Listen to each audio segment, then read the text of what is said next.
Aujourd'hui,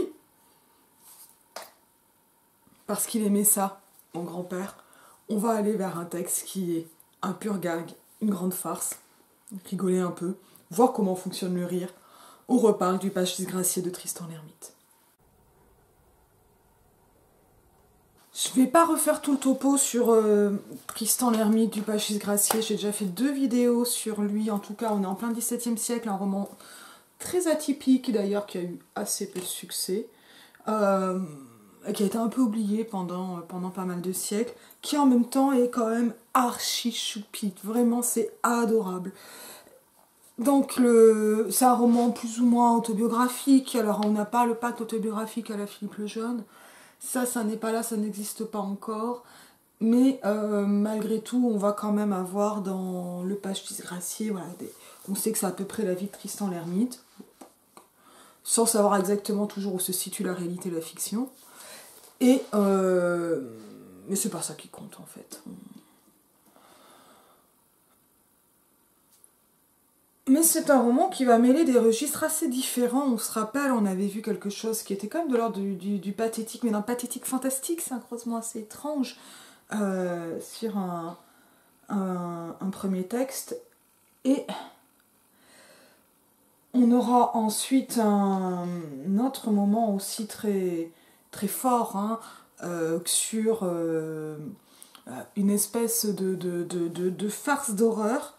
Parce qu'on est toujours dans le mélange des registres, ou très souvent dans le mélange des registres avec dans le page disgracié. Ça, c'était le texte sur l'énorme peur du page qui a provoqué sa disparition. Là, j'aimerais parler d'un texte, et je croyais avoir déjà fait une vidéo dessus. Et en fait, non. Sur ce passage qu'on appelle du soufflet au cul du page. Alors, je vais surtout lire et faire quelques commentaires comme ça. Je suis pas en très grande forme, je suis obligée de tourner en avance. C'est comme ça. C'est comme ça, on s'en sort. Alors, dans cette édition, là, je sais plus laquelle c'est, la folio classique en tout cas, elle est un peu agaçante parce que les titres des chapitres ne sont pas donnés dans le sommaire. Ça me paraît vraiment idiot. Alors, où est-ce que c'est le... Bon, on a toute une suite de chapitres qui pourraient être plus ou moins mis dans d'autres sens, etc., qui sont semi-indépendants, qui forment des petites séquences, qui sont tous dans un registre un peu picaresque, un peu farcesque. Alors ça, on le voit notamment avec les combats d'écoliers, qui sont très... comment dire,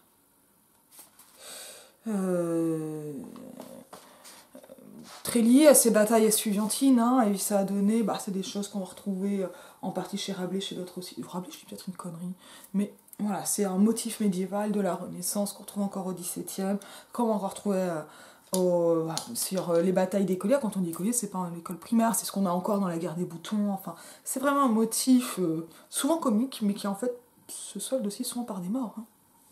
Donc c'est pas si comique que ça. On l'a aussi chez Vallès d'une certaine façon, et encore d'une autre façon, on va dire. Bon, en tout cas, on est dans la deuxième partie du page. Dans ce chapitre, celui vraiment que je vais lire et le suivant, du chat qui avait mangé le moineau d'une demoiselle de la maison.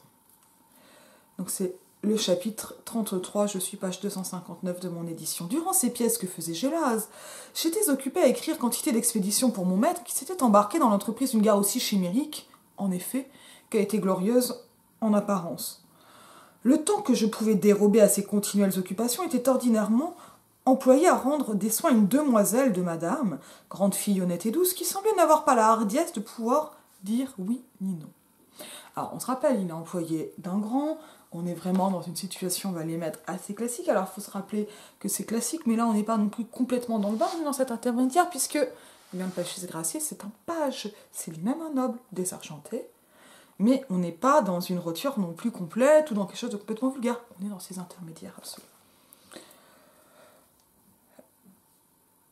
J'avais acquis quelques places dans ses bonnes grâces et la franchise dont elle répondait à mon affection m'avait donné quelque tendresse pour elle. Une nouvelle relation est en train de s'ouvrir pour le page qui est quand même un sacré dragueur, on s'en rappelle. Une après-dîner que je l'allais trouver en un certain petit cabinet où elle était demeurée seule, très propice à la galanterie, tout ça. Je la surpris, tout éplorée, regardant avec de grandes marques de regret la queue d'un moineau qu'elle tenait éparpillée en sa main. En fait, là, ce qu'on a, c'est directement un tableau qui va être narratif, mais en une image, en instantané.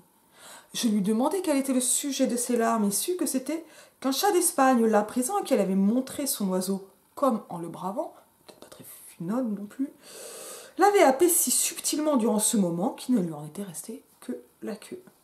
Et donc le chat a gobé l'oiseau. On est sur un classique mangeur-manger. Me voilà aussitôt dans la compassion de cette disgrâce et dans les protestations de la venger de cet affront, si elle le jugeait à propos. Et donc là, sur quelque chose qui est assez trivial, vient en fait des affaires d'honneur, comme si le chat et le page avaient une certaine forme d'égalité. Cette fille, qui était trop craintive pour donner les mains, ou faire elle-même, à la mort du chat, parce que on condamne, et on condamne à mort, me dit qu'elle serait satisfaite pourvu que, sans le faire mourir, nous trouvassions quelques moyens de lui rendre quelque déplaisir. Donc une vengeance peut-être douce, en tout cas pas une vengeance criminelle. Voici l'invention que je trouvais pour le tourmenter et m'acquérir.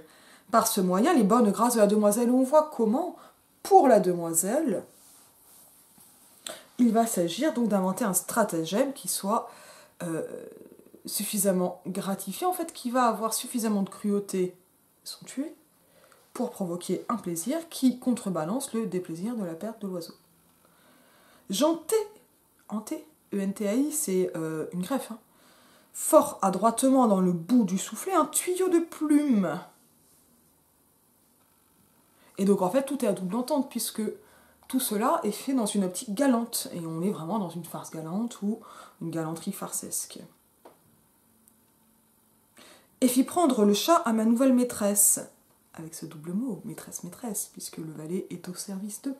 Et donc il y a un service volontaire et un service semi-bouffon, semi-galant, celui-ci. Et donc, il lui demande de saisir le chat, qu'il enveloppa dans son devantier, de peur d'en être égratigné, c'est-à-dire dans le tablier. Et donc, on est sur un stratagème, elle ne veut pas y mettre les mains, mais enfin, elle y met quand même le tablier et la trappe. Là-dessus, j'insinuais, donc j'introduis le tuyau de plume en son derrière du chat. Donc on a un soufflet, un tuyau de plume. On se rappelle, une plume c'est tubulaire, c'est creux à l'intérieur. Et ce tuyau est bien entré dans le derrière, c'est-à-dire dans l'anus du chat, jusqu'à se souffler. Et jouer si longtemps du soufflet que le chat devint aussi gros qu'un mouton. Donc on a ici un plaisir quand même un peu bas, en tout cas qui fait jouer la région anale, et qui va faire jouer bien sûr quelque chose d'éminemment ridicule. C'est ce qu'on appelle littéralement, tout ça je l'avais appris grâce à Nicolas Laurent, notre professeur de grammaire à l'ENS Lyon, quand j'étais agrégative externe, un soufflet au cul. Et ça m'amuse beaucoup rien que le mot. Parce que c'est un trope en fait, le soufflet au cul, c'est un trope de la farce. Et c'est pour ça qu'on en a plein les cartoons et plein les dessins animés. Et jouait donc si longtemps du soufflet que le chat devint aussi gros qu'un mouton, et donc la disproportion entre le chat et ce qu'il devint, évidemment, est farcesque et source de comique. La demoiselle le mit par terre pour voir quelle serait sa posture, qui fut fort affreuse. Ne se pouvant tenir sur ses pattes, et les yeux lui sortant presque de la tête à cause de cet effort. Et donc là, on a ici un chat quasi énuclé, de par cet air. En fait, il faut vraiment imaginer comme les chats de baudruche. Alors, je ne sais pas si c'est possible, je vous déconseille de faire ça, ça me paraît dangereux comme affaire. Mais qui est tout gonflé, tout gros, et qui, pour le coup, n'arrive plus à marcher, tant il est gonflé par l'air qui lui est rentré dans le cul. Sur ces entrefaites, la dame du château entra brusquement dans le cabinet et, soupçonnant quelque chose de mauvais à voir nos visages troublés, là, on a toute une décomposition qui est exactement celle du cartoon et de la comédie, puisque elle... Donc là, hop, c'est déjà drôle.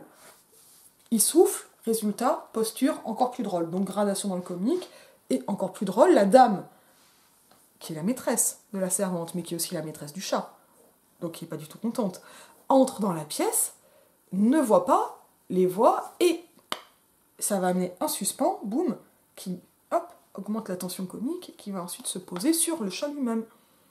Son regard, je veux dire.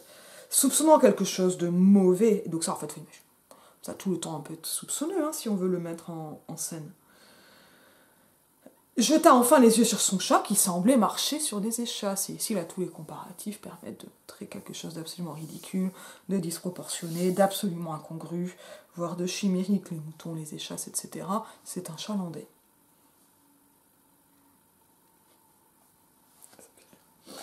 À cet objet, donc à cette vue, elle fit un cri capable d'alarmer toute la maison et tomba comme évanouie sur un lit prochain.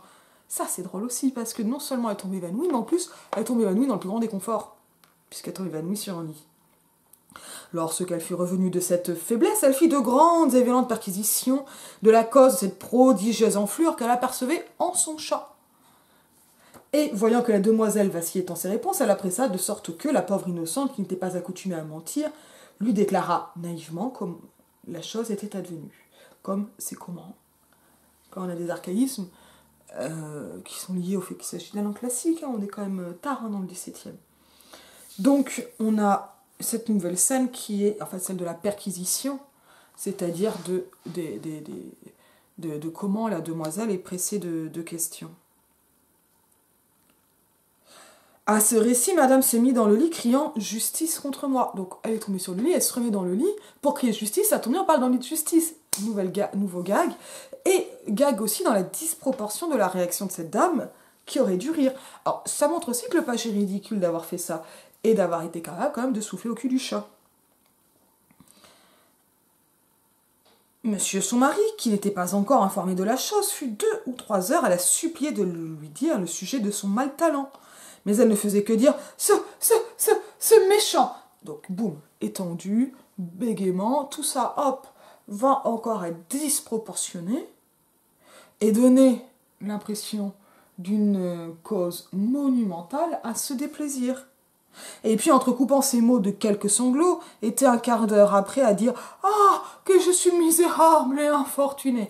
Évidemment, là, le registre élégiaque s'agissant, quand on voit la cause, semble totalement disproportionné, et donc lui aussi farcesque. On se croirait dans la farce de Maître Patelin.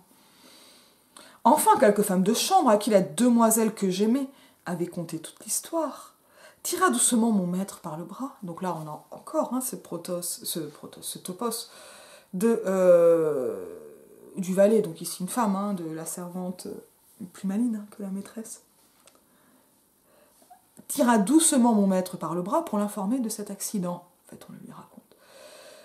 Qu'il trouva tellement ridicule et si peu digne de ses grandes lamentations qu'il entend sa femme, madame sa femme. Donc l'autre qui voulait remuer ciel et terre se retrouve engueulé dans une dispute conjugale toute banale. Cela ne fit qu'aigrir encore sa mauvaise humeur et la faire pleurer tout le soir. Chapitre 34. Quelle punition! On se rappelle qu'on est dans les titres thématiques, ça c'est typique picaresque. Chapitre court et thématique, ils vont complètement tout annoncer parce que ce qui va compter c'est le rythme. C'est du cartoon. On sait, quand on va regarder un cartoon, que ça se passe jamais bien pour Gros Minet et toujours mal pour Titi. Ce qu'on sait pas, c'est comment, et il y a un rythme auquel on s'attend, mais le but, ça va être d'aller toujours plus loin. C'est ça qui fait l'effet comique. C'est cette virtuosité outrancière, démonstrative, ostentatoire et comique. Mon maître, importuné de ses plaintes, lui voulut enfin donner quelque satisfaction, mais ce ne fut pas en la manière qu'elle souhaitait, car elle eut bien désiré qu'on nous eût mis hors de la maison, sa demoiselle et moi. Quelque chose de définitif, le départ. Ce bon seigneur voulut rendre le châtiment conforme à l'offense, et donc, hop, on retrouve ici la proportion, et que ici, le bon seigneur, c'est la bonté, mais c'est aussi sa justice et sa justesse. Dans cette proportion, qui finalement est nobiliaire, à ce qui est ridicule, on va répondre par quelque chose de ridicule. Et c'est ça qui est la bonne façon de faire. Rester dans le registre et ne pas mêler les registres. Ce que ne peut pas faire un page disgracié. On y est, hop, ça nous dit des choses sur le livre. Et s'imagina sur le champ un plaisant artifice pour cet effet. Il envoya quérir, donc il envoya chercher un peintre assez habile en son art qui travaillait à l'embellissement d'une galerie du château et lui communiqua son secret dessein avec expresse défense de le découvrir à personne. Donc à l'invention du page répond l'invention du maître, et on est encore dans cette dialectique maître-valet qui est profondément comique, qui correspond aussi à tel est pris qu'il croyait prendre, l'arroseur a arrosé, c'est la grande source du comique. Et donc ça fait qu'un sketch répond à l'autre. On voit tout le cinéma burlesque. Et là on est en plein burlesque façon cinéma, mais aussi façon registre, les deux. Et cet appel de campagne, Appel c'était un peintre très renommé dans l'Antiquité, bien instruit de ce qu'il avait à faire, vint le lendemain, donc c'est une antonomase, dans la chambre des filles, et pria une soubrette du logis de s'asseoir dans une chaise en une certaine posture, disant qu'il voulait tirer une esquisse pour s'asseoir de la même sorte, pour asseoir, pardon, de la même sorte, une Diane qui voulait peindre dans la galerie. Donc là, on va avoir en fait le déroulé de tout le stratagème, mais pas encore le résultat. Parce qu'on va avoir un effet de surprise. Donc il faut voir comment les choses se mettent en place et vont surprendre les personnages eux-mêmes, le lecteur, la lectrice avec.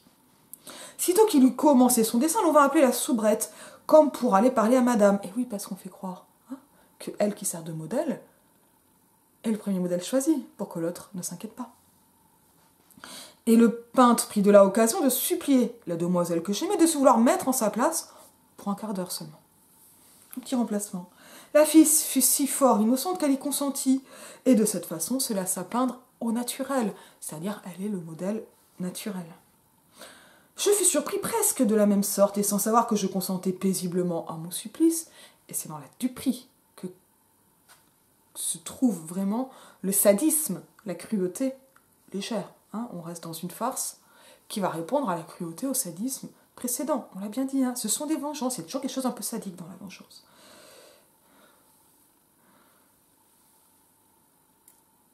Et je laissais tirer mon portrait en profil à côté de cette nymphe. Ici, parler de nymphe pour parler de la demoiselle que j'aimais, que le page aimait, c'est un peu grand, un peu galant, un peu comique. On est un peu entre tout ça. Et ça nous parle aussi un peu d'art. Quelque temps après, le même artisan me pria de lui prêter un de mes habits, sans dire pourquoi c'était faire. Et 2 ou 3 heures après, il mit en vue les portraits de la demoiselle. Et de moi, elle tenant le chat d'Espagne Isabelle et noire enveloppé dans son tablier. Donc exactement ce qui s'est passé. Et moi en une posture ridicule, soufflant derrière du chat. On a enlevé le soufflet, c'est beaucoup plus drôle. Il va souffler avec sa bouche. Ce qui est une façon, par la représentation, de montrer l'humiliation. C'est exactement le même principe que le revenge porn. En fait. Et qui, par les IA ou quoi, n'a pas besoin d'être réel ou quoi, en fait. Ou par les montages porno, pour être humiliant. En fait, c'est pas de l'authenticité que va naître l'humiliation. C'est de la représentation aux yeux de tous. À ce spectacle, ceux de la maison ne furent pas seulement appelés, mais encore tous ceux du bourg, parce qu'il faut du public. On nous fit venir, la demoiselle et moi, en la présence du Seigneur et de sa femme, pour nous faire contempler cette peinture dont nous eûmes autant de honte que si l'on nous eût fait voir pendus en effigie. On va se rappeler, l'effigie c'est le tableau. Et donc en fait la représentation dans une situation honteuse, ici seulement ridicule. Un ridicule répond à un ridicule répond à un ridicule, enfin répond à un crime animal, mais finalement est-ce un crime qui est là donc pour faire honte. Le jeune innocent s'en pleura soudain de dépit, et pour moi j'en grinçais les dents de colère, et ne le gardais pas longtemps au peintre, ne pouvant m'en prendre qu'à lui, puisque les autres sont inaccessibles. Mais le peintre a bien voulu faire ce tour au page.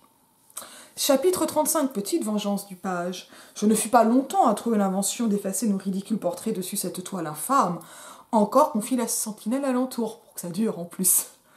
Je trempai une petite éponge dans une composition brûlante, de la chaux probablement, et la donnai à la plus grande des cousines, qui semblait avoir quelque honnête compassion de la honte l'on me faisait. Et cette honte, elle est très importante, c'est pour la même raison que Madame de Sévigné et Madame de Lafayette n'ont pas voulu publier sous leur nom, pour pas que leur nom soit en vitrine, ce qui aurait fait d'elles des femmes, des personnes publiques. C'est proche de la prostitution, symboliquement.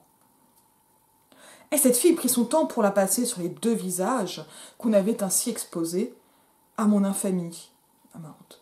Mais pour me venger du peintre dont j'avais reçu cet affront, je me souvins de mes tours de page, et donc on voit comment le comique vient au secours du comique. Avec toujours ce phénomène d'inversion. C'était un homme glorieux et vain, c'est-à-dire fier, qui ne vivait que de fumer des fausses louanges qu'on lui donnait. On se rappelle cet appel de campagne qui est mon cœur. Il avait copié 5 ou 6 ans sous de bons peintres, et croyait être aussi savant que ses maîtres. Il faisait grand cas d'un certain livret où quelques illustres, donc des grands, de la cour des Henri III étaient tirés à la sanguine dans des ovales, et pour montrer qu'il savait quelque chose de l'histoire de la souche des maisons, il avait écrit au-dessus en un cartouche le nom de celui qui était représenté avec le nom de celui dont il descendait. Donc là, en fait, c'est le fait de faire la représentation qui finalement va glorifier. Ensuite, de ses personnages de naissance et de haute vertu, il avait été si sot que de placer quelques-uns de ses parents et toute sa petite famille jusqu'à un enfant de 9 ou 10 ans, qui lui était mort en cet âge-là, dont il parlait comme de quelques personnes illustrées. Donc là, en fait, c'est le fait de ne pas savoir tenir son rang qui devient ridicule, et qui est déjà présenté comme ridicule. Et donc, ce rang, il va passer par des représentations. Et la façon dont on représente, il ne peut pas représenter de la même façon des grands et ceux de sa famille. Ça n'est pas séant. Un jour qu'il avait laissé son livre en la chambre de mon maître, qui voulait en faire tirer quelques portraits, je feuilletai l'endroit où était celui du peintre et ensuite celui de son fils. Je m'avisai qu'il avait honte de mettre son nom tout au long, dans ce cartouche. Il n'avait rien écrit sinon Crétoffe, le fils d'eux. Je pris incontinent une plume et échangeant le dernier E en U, j'écrivis du plus grand sot qui soit en France. Donc il se charge de remplir ce qui n'a pas été la vanité totale et en punissant justement par la vanité démontrée. Après ce trait, je quittai le livre et comme je le vis prendre à un jeune comte de gentil esprit, neveu de mon maître, je lui fis adroitement voir cet endroit et par ce moyen toute la maison rit ensuite de ses sottises après avoir ri de ma complaisance enfantine. Et donc on va rire des uns puis des autres et donc un affront la glotte, ce qui permet, en fait là on va pas monter dans les tours comme on va passer à quelque chose qui sera beaucoup plus violent, on reste dans des proportions où tout est trivial et ridicule, mais tout va fonctionner. Alors il y a une certaine cruauté. Moi, ce qui m'intéresse quand même beaucoup, c'est comment le fait de représenter va être glorifiant ou pas, et de voir finalement que ce n'est pas d'avoir fait qui pose problème, c'est d'être vu faisant ou d'être représenté faisant, parce que la peinture est censée représenter plutôt dans des genres nobles, mais ici va représenter dans des genres ridicules, peinture de genre, peinture comique, peinture farcesque, etc. Moi, ce ne sont absolument pas des genres d'histoire de l'art, hein. Mais voilà, qui finalement est dégradante. Et moi, je voudrais quand même dire que ces dégradations, que ce rire dégradant, il reste malgré tout bon enfant dans le page disgracié. Alors, il est très pris dans ses axiologisations nobiliaires d'Ancien Régime, mais, et parce que mon papy était quand même quelqu'un qui aimait rire, et qui aimait rire simplement de choses tranquilles et amusantes, et notamment des farces, et qui par exemple adorait Zorro. Il y a aussi comme ça, tout simplement, des bons gros gags qui font bien plaisir, et qui sont des petits bonheurs en soi, et je vois pas pourquoi on se bouderait au moins le plaisir de la représentation de la vulgarité, tant que ça ne fait pas trop de mal à qui que ce soit. Et qu'on va rester justement dans ce registre bon enfant. Je vous dis à bientôt.